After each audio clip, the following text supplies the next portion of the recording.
આજે શાસન ખાતે 7મી નેશનલ બોર્ડ ઓફ વાઇલ્ડ લાઈફની મીટિંગ યોજવામાં આવી અને આ નેશનલ બોર્ડ ઓફ વાઇલ્ડ લાઈફના જે ચેરપર્સન છે એ માનનીય પ્રધાનમંત્રી છે.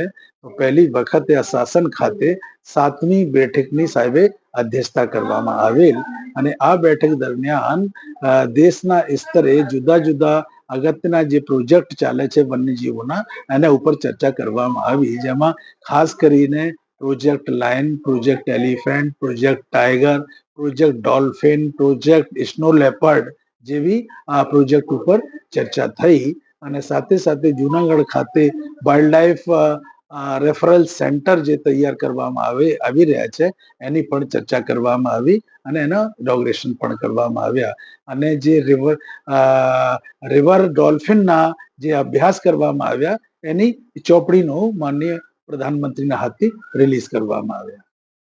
ખાતે નેશનલ બોર્ડ ઓફ વાઇલ્ડ લાઈફની 7મી બેઠકનું આયોજન શાસન ખાતે થયેલ છે. આ નેશનલ બોર્ડ ઓફ વાઇલ્ડ લાઈફના ચેરમેન માનનીય વડાપ્રધાન છે.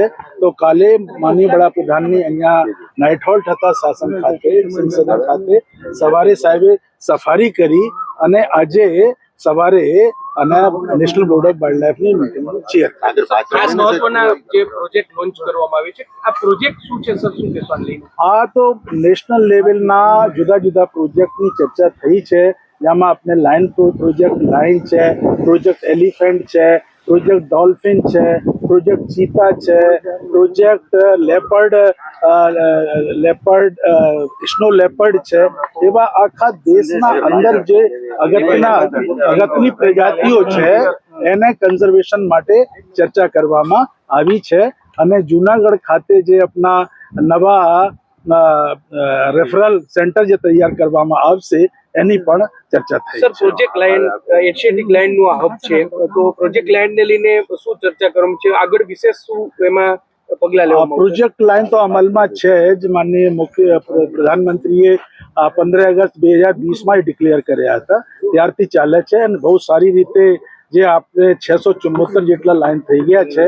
જે પહેલા આપણે 15,000 સ્ક્વેર કિલોમીટરમાં 3 જિલ્લાઓમાં હતા, આજે 9 જિલ્લાઓના 30,000 સ્ક્વેર કિલોમીટરમાં એની સંખ્યા વધી ગઈ છે. પણ સાહેબને ભાર મૂક્યા છે કે જન ભાગીદારી આમાં બહુ જરૂરી છે. આગળ વધારવા માટે બહુ સારી રીતે ચાલે છે.